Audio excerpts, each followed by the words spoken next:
Tonight, authorities concerned about a rise in people not paying coronavirus-related fines in Victoria, with more than 26 million left unpaid.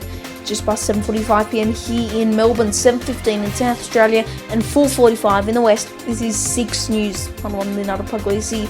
Also tonight, the LNP leader Deb Frecklington referred to the state's Electoral Commission by her own party over a series of private election fundraising events just weeks before Queenslanders head to the polls.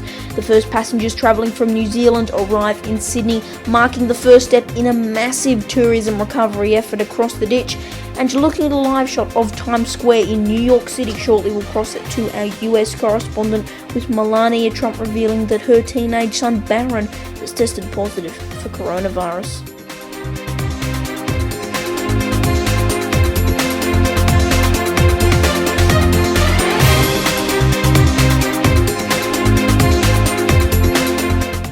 Good evening, thanks for your company on this Sunday evening. Coming up a little later, YouTube becomes the latest tech company to crack down on the QAnon conspiracy movement.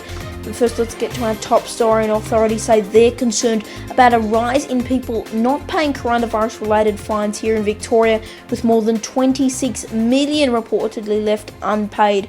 Reporter Lincoln Holmes has the latest details. Our coronavirus fines were put in place to deter people from breaching the coronavirus restrictions. It's one of the harshest fines anywhere in the world. For some, it's worked. For others, it hasn't. They don't care, because they're the BB society. But now hundreds are refusing to pay the price for what they did. They're idiots, I just wish they could be, transplanted to another planet. Go. Hundreds of people have had their fines revoked because they were given out for the wrong restriction. But now hundreds are now having to pay the price. Simply trying to win a gold medal for revenue raising during the pandemic doesn't seem to have served Victoria or Victorians at all well. Daniel Andrews has also had a gutful with the people refusing to pay their fines. If you've been issued with a penalty notice, you've been issued with a fine, then you need to pay the fine and we will come after you. He says that people need to pay the price for what they did, breaching the Chief Health Medical Officer's restrictions. Lincoln Holmes, 6 News. Victorian Premier Daniel Andrews' office has been targeted in a graffiti attack in Noble Park. The words "Sack Dan" were sprayed across the window of Mr Andrews' parliamentary office on the Princess Highway in the city's southeast, with police attending the scene and looking through CCTV. A brick was seen lying on the ground, which appears to have been used in an attempt to smash the window. A crime scene had been established outside the Premier's office on Thursday morning, with Victoria Police saying they are investigating the criminal damage incident. A Victorian woman who police found hiding behind the driver's seat in a Queensland-bound truck has been ordered to leave the state and fined more than $4,000. Local police found the 41-year-old hiding in the truck at a border checkpoint as part of a major COVID-19 compliance operation. Bodycam footage shows the moment a police officer found the woman hiding in the truck's cab, decked out with pillows and blankets, with the truck one of more than 180 heavy vehicles intercepted for compliance checks, with officials also conducting road safety patrols on major highways, including intercepting vehicles for roadside breath and drug testing as part of that operation. Meanwhile, Prime Minister Scott Morrison has renewed his criticism of Queensland Premier Anastasia Palaszczuk's border, saying there needs to be a justified reason for why it still exists. Just weeks before Queenslanders head to the polls, LNP leader Deb Frecklington has been referred to the state's Electoral Commission by her own party over a series of election fundraising events attended by her and wealthy political donors, amongst others. Reporter Connor Alfagay has the latest details from Brisbane. Well, good evening. The Prime Minister has finished up a tumultuous week on the Queensland campaign trail with LNP leader Deb Frecklington. Earlier this week, Scott Morrison was ambushed by refugee activists. They threw paint at the Prime Ministerial car and hurled tomatoes at the Brisbane vaccine lab he was visiting. Scott Morrison has now left Queensland, but not after technical issues with the PM's plane left him stranded in Cairns, forcing Friday's National Cabinet to be cancelled. In a week of election campaign drama, any major policy announcements were overshadowed by LNP corruption allegations that centre around political donations. It forced the corruption watchdog to issue this stern warning to all candidates. Queenslanders want to have confidence that their politicians are not for sale and are prepared to be accountable for their actions. Meanwhile, a key marginal seat candidate for the LNP was forced to answer some tough questions over a social media post endorsing Pauline Hanson for Prime Minister, and this controversial post suggesting women don't need to be educated. Labor was this week forced to defend Queensland's current unemployment figures, which are among the highest in the country at 7.5%. It's less than a fortnight until Queensland decides. Connor Alforque, 6 News. The New York Post has published alleged emails from the laptop of Hunter Biden, the son of Democratic presidential nominee Joe Biden, appearing to show him pursuing lucrative deals involving China's largest private security company, including one that he said would be, quote, interesting for me and my family. In the story, an advisor to the board of a Ukrainian gas giant appears to thank Hunter Biden for introducing him to his father, who was then Barack Obama's vice president, during a trip to Washington. The New York Post reported that the emails were obtained by longtime Trump lawyer and associate, former New York City Mayor Rudy Giuliani.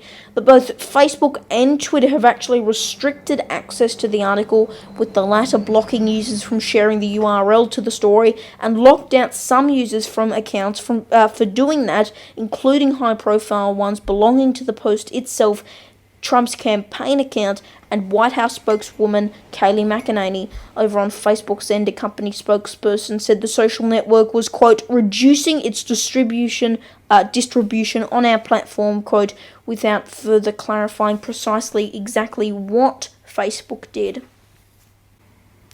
US First Lady Melania Trump says her teenage son Barron tested positive for coronavirus, had no symptoms, and is now tested negative. She also has tested negative since then and says she hopes to resume her duties as soon as possible. US correspondent Jackson Gosnell has more. Leo, we're monitoring many stories here in the U.S., including the positive coronavirus test of Barron Trump. Barron is the youngest of the Trump family, and Melania Trump, the First Lady, announced that he tested positive for the coronavirus a few days ago. She says that he is not symptomatic. The president says he's doing very well. This comes after a town hall last night. Joe Biden had a town hall on ABC. President Trump had one on NBC. Both of those, according to the American people, went well, and we're expected to have another debate next week as we wait for the presidential election in November. Reporting in the U.S., I'm Jackson Gosnell. Back to you. Sensitive details of the relationship between New South Wales Premier Gladys Berejiklian and her lover, former Wagga Wagga MP Darryl Maguire, have inadvertently been made public after the ICAC accidentally uploaded the transcripts to their website in just the latest of a string of shocking developments throughout the week. Chief reporter Jack Khan has the latest details. Well, if you thought 2020 couldn't get any weirder, think again. The private Premier of New South Wales, Gladys Berejiklian, is horrified and humiliated over details that emerged this week that she had a close personal relationship with Darryl Maguire, who is at the centre of a corruption allegation over ties with his business dealings. It is alleged that Darryl Maguire was benefiting from giving connections from property dealers to government and allowing access with business people to the government. In one allegation, Darryl Maguire is set to have made lots of money from giving visas from Chinese nationals that wanted to come to Australia to work. Chris O'Keefe is also reporting that some of those Chinese nationals were members of the Chinese Communist Party. So, of course, this raises a lot of questions about Gladys Berejiklian. Did she know about Darryl Maguire's corruption? Because we have heard phone taps from them that at times Gladys Berejiklian said, "Stop it, Darryl. I don't want to hear about it. I don't want to know about some of your business dealings." And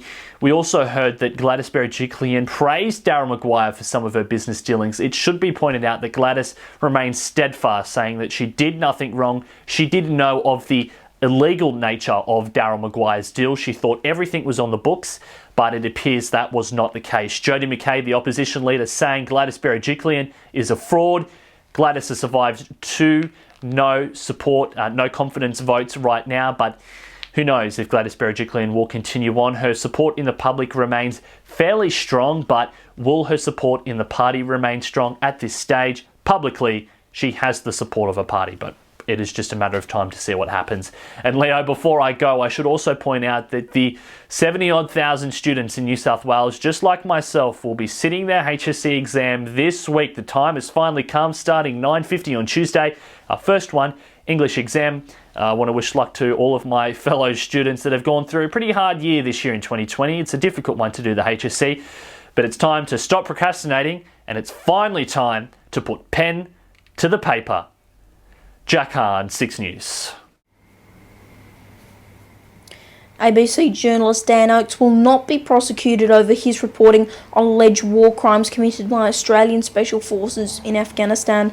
Last year, the AFP raided the ABC Sydney headquarters over the series of 2017 stories known as the Afghan Files. The Commonwealth Department of Public Prosecutions, or CDPP, said there was a reasonable chance of securing a conviction against Mr Oakes over the leaked classified documents that he used to perform the basis of his reporting, but did say there was no public interest in pursuing a prosecution. ABC Managing Director David Anderson said while it was welcome news, he was disappointed authorities even considered charges. Alright, there's plenty more on the way tonight, including YouTube becoming the latest big tech company to crack down on the QAnon conspiracy movement, plus plenty more. But let's take you now once again to our live shot of Times Square in New York City as we continue to bring you independent and unbiased news coverage on this Sunday evening. We'll be right back. Don't go anywhere.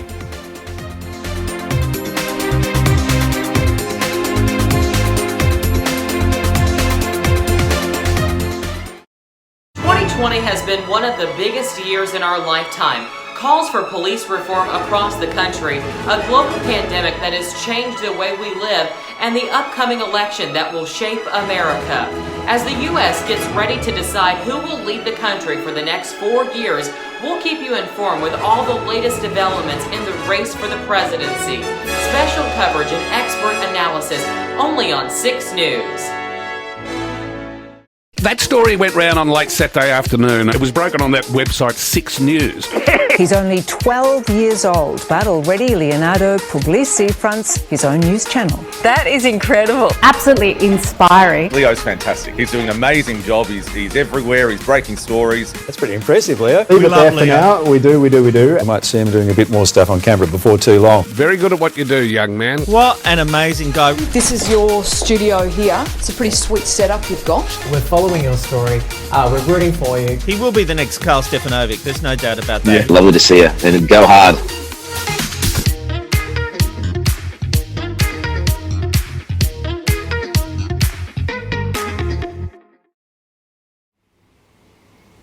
Welcome back to 6 News on this Sunday evening. YouTube will follow the lead of Facebook and Twitter, saying they are taking steps to restrict the amount of users linked to QAnon and other conspiracy theories. But some argue it's an attempt to restrict free speech. Earlier I spoke to former US Senator Donald Betts to get his thoughts. As an American, you have a right to your freedom of speech, your First Amendment right. You have that right. So, there are all types of organizations. There are private organizations that we don't know of that could potentially be inflicting violence and out of sight. So, I disavow violence, but if you have the right to form whatever group and that you want to form, and your beliefs are yours. I don't want to take that away from QAnon or an Al-Anon or whoever Anon. I don't, it doesn't make any difference to me, but for some folks, that organization is dangerous. I haven't had any interaction with QAnon. It's a fairly new organization, and I know of a couple of people that are involved in that organization, but that still doesn't give me the right to kind of say that they should not exist based off of their beliefs. Now, if it's a violent organization, then like all violent organizations, the mafia and gangs and all organizations that are criminal organizations should be dealt with appropriately according to the law. The Porsche driver who allegedly filmed himself saying horrible things to a dying police officer after a Melbourne freeway crash has been granted bail. Richard Puglisi is not charged with causing the Eastern Freeway crash in late April, but he filmed the aftermath of the collision which killed 4 officers and left the scene, according to reports. He allegedly swore at dying Senior Constable Lynette Taylor as she groaned for help in the wreck. Senior Constable Kevin King and Constables Glenn Humphreys and Josh Presney also died in the crash. The 42-year-old was granted bail on Friday and must adhere to strict conditions, including a ban from driving, undergoing psychiatric treatment, and he must abide by a curfew as part of those conditions.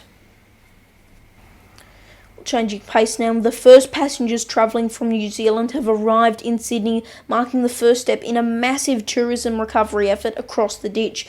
Passengers aboard the Air New Zealand flight will not have to enter hotel quarantine upon arrival. Those arrivals do mark a welcome development in international travel arrivals, with Australia's border being closed to international arrivals since March. Under the deal, New Zealanders will be allowed to travel into quarantine-free, into New South Wales and the NT if they have not been in a COVID-19 hotspot over the previous 14 days. Before we go tonight, recapping our top story, and authorities say they're concerned about a rise in people not paying coronavirus-related fines, with more than 26 million reportedly left unpaid. Meanwhile, Victorian Premier Daniel Andrews' office has been vandalised in Noble Park, with the words "Sack Dan" scrawled across the window of his parliamentary office on Princess Highway in the city's southeast. Police say they are investigating the incident. That is 6 News for this Sunday evening. You can find plenty more news on all our social pages. Just search 6 News AU to find us. I'm Leonardo Puglisi. Thanks for your company. Good night.